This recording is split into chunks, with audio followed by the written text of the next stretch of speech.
categories: must-read list, news ticker, TV reviews, WWE Mae Young Classic reviews, WWE Network specials by Jason Powell. WWE Mae Young Classic aired on WWE Network, taped on July 13-14 in Winter Park, Florida at Full Sail University. Mauro Ranallo narrated a video hyping the 4 matches that will air on this episode: Sarah Logan vs. Mia Yim, Mercedes Martinez vs. Chia Lee, Miranda Salinas vs. Rhea Ripley, and Marti Bell vs. Rachel Evers. The Mae Young Classic opening aired. Jim Ross and Lita were on commentary. A video package focused on the Mercedes Martinez vs. Chia Lee match. Lee spoke in Chinese about her martial arts training. Martinez said "Shes not a high flyer, and shall knock you down if you get in her face." She said Lee was on the way of her dreams and she would do whatever it takes to advance. She said this is her time to shine. 1.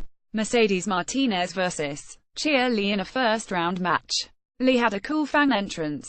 Martinez was arrogant and disrespectful during the pre-match handshake. The broadcast team hyped this as Lee's first match. Lee threw some nice kicks early. Martinez came back with a spinebuster and then protested when it only led to a 2 count. Martinez applied what Ross described as a modified dragon sleeper for the win. Martinez will face Princessa Sugarhit in round 2. Lita noted that it would be a battle of the 2 most experienced women in the tournament. Mercedes Martinez defeated Chia Lee to advance in the tournament. Powell's POV: the veteran went over, but Lee had a nice showing. She has a cool look, a good entrance, and throws some nice kicks. She definitely has a presence despite being new to the business. Ross set up a video package on Rachel Evers vs.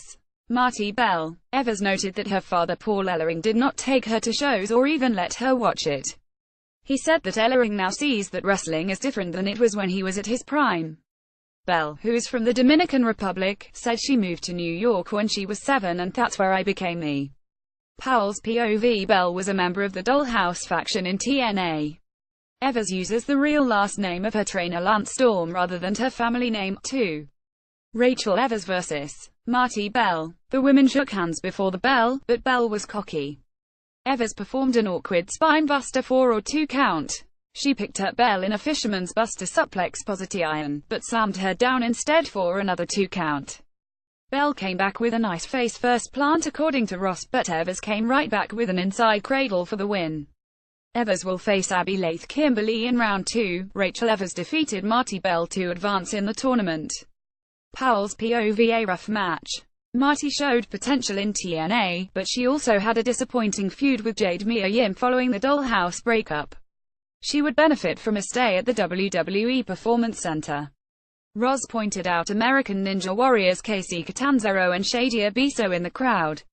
Ross noted that Biso was signed following a tryout in Dubai. Footage aired of Paul Triple H Levesque addressing the tournament entrants at the WWE Performance Center. He congratulated them and wished them good luck. Ross set up a video package on Rhea Ripley vs.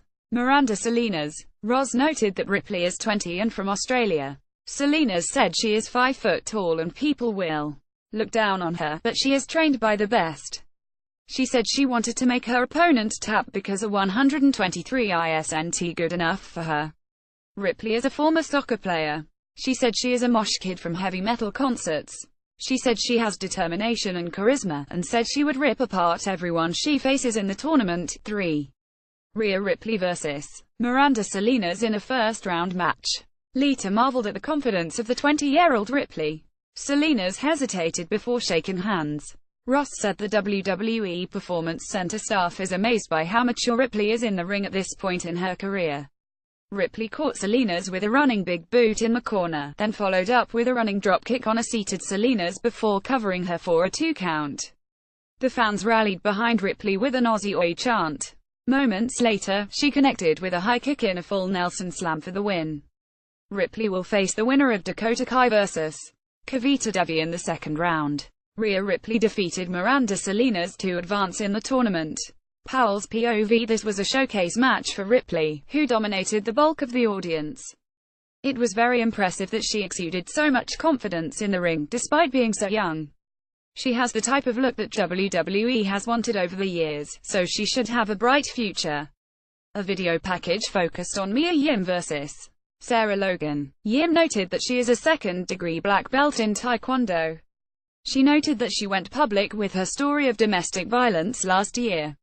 She said being a woman's wrestler and having gone through that shows that anyone can go through it. She said she is here to stay in WWE for a long time. Texas native Logan said she had to wake up at the crack of dawn and kill what they wanted for dinner. She said she saved up money and bought a plane ticket to Japan so that she could become the wrestler she envisioned. She said she will work harder than any woman in the tournament to get what she wants. Beth Phoenix and Natalya was shown in the crowd. Powell's POV. This is a match I'm looking forward to. Yim shined late in her TNA run as Jade. She was always good in the ring, but it took some time for the company to cast her properly, as she always felt like she was forcing it when she was trying to be the sweet girl on the mic, but once she was much better once she was given a chance to be herself. Meanwhile, Logan made a name for herself as Crazy Mary Dobson on the independent scene before arriving in NXT for Mia Yim vs. Sarah Logan in a first-round match. Lita noted that she was sporting a purple fingernail just as Yim was, as it signifies the goal of putting an end to domestic abuse. Lita also noted that one of Logan's first matches in Japan was against Yim. Roz noted that Logan is a trained firefighter and a member of her high school wrestling team. Yim threw some nice kicks early in the match. Logan hit her with a headbutt to the chest and also connected with a drop kick to the chest of a kneeling Yim. The crowd had dueling chants for the women. Yim applied Tajiri's tarantula hold over the ropes. A short time later, Yim applied choke, but Logan was able to escape it and traded slaps with Yim while both were seated on the mat. Logan performed a nice cartwheel into a running knee for a 2 count. Yim came back with a suplex into a bridge 4 or 2 count. Yim performed another German suplex and got another 2 count. Logan got a near fall off a suplex of her own. Logan performed running double knees in the corner, then followed up with a fisherman's suplex 4 or 2 count. Yim came back with defeat and scored the clean pin. Yim will face Shayna Baszler in the second round. Mia Yim defeated Sarah Logan to advance in the tournament. Powell's POV. The only negative of this matchup is that one of the women had to be eliminated in the first round of the tournament. This was the most intense match of the tournament thus far. Logan has a bright future, and one can only assume that Yim is NXT bound. Charlie Caruso recapped the show as highlights aired, and then she hyped additional first-round matches for the third episode.